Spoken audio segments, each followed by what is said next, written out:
धनबाद में आपका स्वागत है। मैं आज क्लास 10 की हिंदी बुक पढ़ाऊंगी। मैं बुक पढ़ाने से पहले आप लोगों को कुछ बताना चाह रही हूँ। यहाँ जैसे कि यह सभी का क्लास किया जाता है, 1 से लेकर 10 तक का क्लास होता है, झारखंड बोर्ड भी एंड CBSE बोर्ड भी, तो आप लोग क्लास कर सकते हैं। यहाँ जो है कंपटीशन क्लास भी होता है जिसमें ग्रुप डी NTPC इशारा का तैयारी किया जाता है। तो आप लोग कोई अगर उस चीज़ का भी तैयारी करना चाहते हैं तो हमारी कोचिंग में जुड़ सकते हैं। तो चलिए आइए हम लोग चैप्टर को देखते हैं। पहले देखते हैं हम लोग चैप्टर का नाम क्या है। चैप्टर का नाम है बाल गोविंद भगत। इसके जो लेखक है रामवृक्ष बेनापुरी है। तो आइए पहले हम लोग कुछ रामवृक्ष बेनापुरी के जीवन परिचय के बारे में जानते हैं। इसका जो जन्म है 1899 में बिहार में हुआ था और इसका गांव का नाम था बेनीपुर। तो इसका जन्म हुआ था और ये चैप्टर है बाल गोविंद भगत के बारे में। तो देख ली इसका लेखक है रामवृक्ष बेनापुरी। चलिए आइए अब हम लोग चैप्टर में आते हैं। देखिए ये है बाल गोविंद भगत। बाल गोविंद भगत जो है बहुत ही स्वभाव में अच्छे व्यक्ति हैं। आइए उसके जीवन में भी हम लोग कुछ जानते हैं, उसके जीवन परिचय के बारे में। ये जो है कबीर की बहुत भक्ति है, कबीर की बहुत भक्ति है। तो इसमें जैसे कि है उन्होंने बहुत ही अच्छे स्वभाव के वो व्यक्ति थे। वो धोती शुरू करने से पहले मैं थोड़ा बाल गोविंद भगत के बारे में आपको बता देती हूँ। बाल गोविंद भगत थे कैसा। बाल गोविंद भगत जो थे वो गोरे चिट्टे इंसान थे। उसे जो दाढ़ी मूछ बहुत अच्छी नहीं लगती थी, उसके बाल भी बहुत छोटे छोटे थे जो सफ़ेद हो गए थे।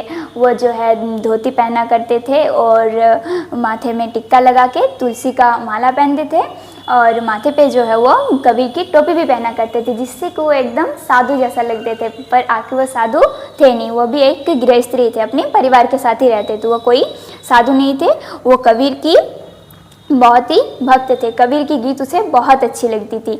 ये जो ऐसे ही रहते थे अपने जीवन में, कुछ बहुत ही अच्छे थे। ये क्या करते थे कि जैसे कि ठंडे का जब भी दिन आता था तो एक चादर ओढ़ लेते थे, जिससे कि और वो साधु जैसा लगने लगते थे। तो इसी प्रकार इसका कुछ जीवन है। ये वास्तव में कोई साधु नहीं है, लेकिन दिखने में एकदम साधु जैसा है। ये भी बहुत अच्छे इंसान है। ये इंसान कैसा है पता है? कभी ये अहिंसा नहीं किया, हमेशा ये सच्चाई के मार्ग में चले हैं। अगर किसी का कोई वस्तु अगर रहता है ना तो उसे यूज़ करने की दूर की बात, वो पहले उसे हाथ तक नहीं लगाते थे। उससे सोने के लिए वो उससे पूछ के ही उस चीज़ को हाथ लगाते थे, यूज़ भी नहीं करते थे बिना पूछे। वो बहुत ही अच्छे इंसान के थे। ये थे कबीर के बहुत भक्त थे। बहुत ही अच्छे से अपना जीवन व्यतीत करते थे, मेहनत से करते थे, खेती बाड़ी करते थे। तो इसी तरह अपना जीवन व्यतीत करते थे। जो भी अपना खेतीबाड़ी में काम करते थे, वो खेतीबाड़ी में काम करके जो अनाज उसे मिलता था, वो अनाज क्या करते थे, कबीर के महलों में पहुंचाते थे, जहाँ की यहाँ प्रसाद के रूप में उसको जितना अनाज मिलता था उसी से वो अपना दिन गुजारा करते थे। और कबीर की पद को गुनगुनाने लगते थे, सबको सुनाने लगते थे, जिससे कि सबको बहुत अच्छा लगता था। सबकी कमजोरी दूर हो जाती थी, वो इस प्रकार सुनाते थे। ऐसा होता है कि कहानी में इस तरह बताया गया है कि जब वे लोग अपना खेतीबाड़ी करने के लिए जब अपना खेत में जाते हैं, वर्षा के दिन में पानी गिरता है तो सबको तो मुमकिन बात है पानी में काम करना दिक्कत होगा ही, लेकिन उसकी जो है उसकी कबीर की जो वो गीत गाता था इस प्रकार से गाता था कि उसकी गीत सुनकर सब कोई झूम झूम के काम मज़े से करते थे और भी जल्दी एकदम मज़े से करने लगते थे। धूप के दिन सबको परेशानियां होती थी, पसीना में वे लोग भर जाते थे, लेकिन फिर भी क्या करते थे, बाल गोविंद भगत के जो लोग कबीर का गीत सुन के ही इस तरह बाल गोविंद भगत ने कबीर का गीत को वे लोग को सुनाते थे कि वे लोग को और अच्छा लगने लगता था। वे लोग को किसी प्रकार की दिक्कत नहीं होती थी। बाल गोविंद भगत का भी एक परिवार था, जिसमें उसका बेटा था, उसके बेटा का बहू भी था।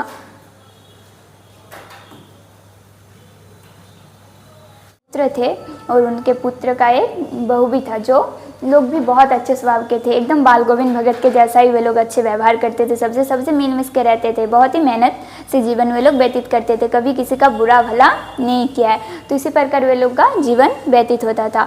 अब कहानी के आगे और देखते हैं। इसके आगे क्या होता था कि बाल गोविंद भगत जो है ना, सबसे सुबह उठ के सबसे पहले वो नहाने के लिए अपना घर से नदी जाता था, जो कि 2 किलोमीटर दूर में था, जो कि वो पैदल चल के जाता था। और सबसे सवेरे उठ के वो जाके नहा के आता था, फिर अपनी दिन शुरुआत करता था। काम करता था, जो रेगुलर वो लोग खेतीबाड़ी करते थे। उसी प्रकार खेतीबाड़ी करके जब शाम हो जाता था तो क्या करते थे, बाकी उनके गांव में जितने भी व्यक्ति थे वे सभी कोई आके बाल गोविंद भगत के घर में कबीर की गीत सुनते थे। बाल गोविंद भगत कबीर की गीत वे लोग को बहुत ही अच्छे तरह से समझाते थे, सुनाते थे, जिससे सबका मन झूम उठता था। पूरी दिन की जो थकावट होती थी सारा दूर हो जाती थी। उसकी कहानी ऐसे मतलब सबके हृदय में प्रस्तुत हो जाता था, सबको बहुत ही अच्छा लगता था। इसी तरह होते गया कहानी में बाल गोविंद भगत खेतीबाड़ी करने लगे, अपने परिवार के साथ रहने लगे। जो अनाज मिलते थे उसी अनाज में वे लोग अपना गुजारा करने लगे। तो उनके जो पुत्र थे वो पुत्र भी उनके बहुत अच्छे थे। मैंने कहानी में बताया उनके पुत्र भी थे, पुत्र के बहू थे, वो भी बहुत अच्छे थे। तो एक दिन क्या हुआ, उसकी पुत्र का जो है मृत्यु हो गया। अब मृत्यु हो गया तो ये तो बहुत ही दुख की बात है, ये तो है ही, अच्छे इंसान की जल्दी मृत्यु हो जाती है। तो उसी प्रकार उनका भी मृत्यु हो गया। अब मृत्यु हो गया तब क्या हुआ कि बाल गोविंद भगत का पुत्र का मृत्यु हो गया। तब क्या, जो लेखक जो रामगिरीश वेनापुरी थे वो भी उनके घर आए उनके पुत्र को देखने के लिए। उन्होंने आके देखा कि बाल गोविंद भगत ने जो है अपने पुत्र की मृत्यु शरीर को अपने आंगन में ला के रख दी और एक सादा कपड़ा से उसको ढक दिए हैं, सफ़ेद कपड़ा से उसे ढक दिए हैं और उसके ऊपर कुछ फूल छिड़का के रख दिए। और उसी पास में बैठे बाल गोविंद भगत कबीर की गीत गा रहे हैं। ये तो आके रामगिरीश बहुत ही चौंक गए कि ये क्या है, उनके बेटे की तो मृत्यु हो गई और वो यहाँ गीत सुना रहे हैं। बहुत ही उसका आश्चर्य लगा ये बात। तो उन्होंने क्या किया, वहीं बैठ के वो सब देखने लगा।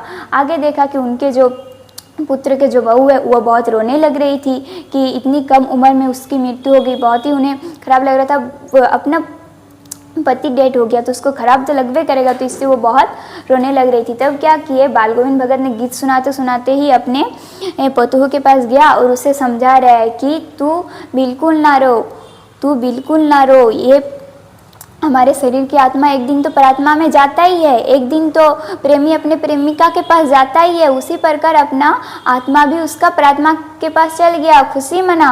तब उसको दुख है कि कैसे ये करे, वो कैसे सहन कर सके।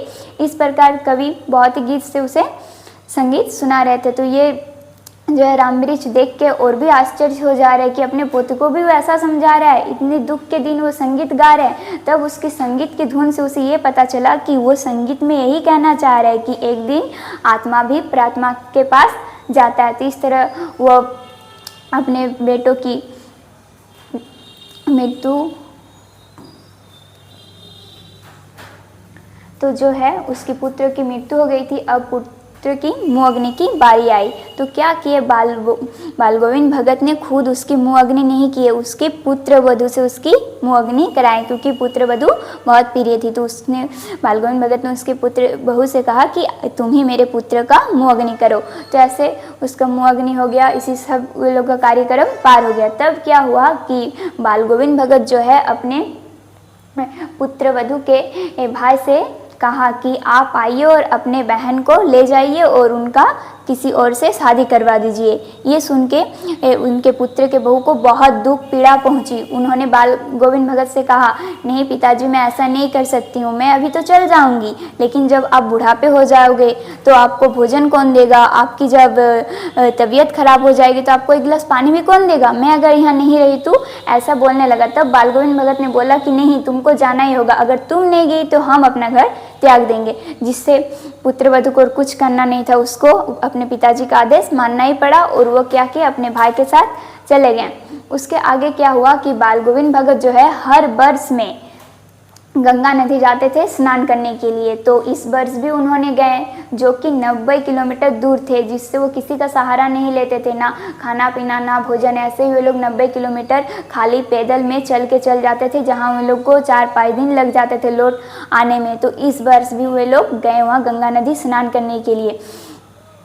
स्नान करने के लिए जा रहे हैं, रास्ते में जाते जाते भी प्यास व्यास लगता था तो लोग पानी पीते थे, लेकिन किसी का भी सहारा नहीं लेते थे, बिना सहारे से जाते थे। तो उसी प्रकार वो गए और स्नान करके वहाँ लौटे, अपना घर लौट गए, अपना गांव लौट गए स्नान करके। उसके बाद हुआ क्या कि स्नान करने के आने के बाद उसकी तबीयत थोड़ा ख़राब हो गई, बुखार आ गई, थोड़ा खाना पीना खा के भी उसकी तबीयत कुछ ठीक नहीं हुई। लेकिन फिर भी उन्होंने अपने कर्तव्य को छोड़ा नहीं। जो कर्तव्य वो लोग रोज़ करते थे, खेती बाड़ी भी करते थे, सुबह उठ के पहले स्नान करते थे, कबीर की गीत गाते थे, सबका मन मोह लेते थे। तो उसी प्रकार फिर वो कार्य वो करते ही रहा, करते करते उसकी तबीयत और बिगड़ गई। तब गांव के लोगों ने कहा कि आपको और ये सब करने की ज़रूरत नहीं है, आपका आयु बहुत ही हो गया है, अब आपको ये सब छोड़ देना चाहिए, आपको अब विश्राम लेना चाहिए। लेकिन बाल गोविंद भगत ने क्या कि इसे हंस के पार कर दिया। वो फिर वही करने लगे, गीत सुनाने लगे। तो एक दिन ऐसा हुआ कि कबीर बाल गोविंद भगत के घर से कबीर को कुछ गीत ही सुनाई नहीं दे रहे, जिससे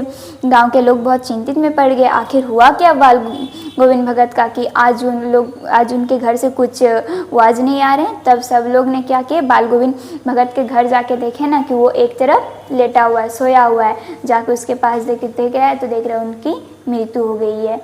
जो बहुत ही जीवन कष्ट से व्यतीत किया, कबीर की गीत सुनाई, सबका मन मिला, जिससे सबको ही बहुत दुख पहुंचा उनकी मृत्यु से। तो बहुत ही उनकी मृत्यु से दुख पहुंच गया, सबको बहुत खराब लगने लगा। अंत में ये कहानी ख़त्म हो गया है। उसकी बाल गोविंद भगत की भी मृत्यु हो गई और यही हमारी कहानी ख़त्म होती है।